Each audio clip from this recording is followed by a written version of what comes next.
राखी मनगटावर बांधली जाते, अर्थात तळ हाताच्या मुळाशी. हे 3 रेषा असतात, त्याला मणिबंध म्हणतात. आयुष्याची रेषा आणि भाग्याची रेषा, दोघांचा उगम इथेच असतो.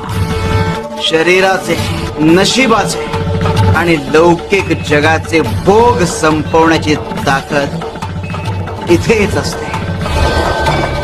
या ठिकाणी राखी बांधे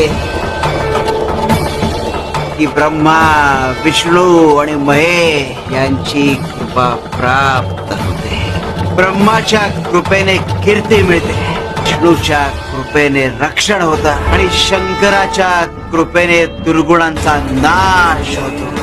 साधा सुद्धा दिसणारा राखीचा धागा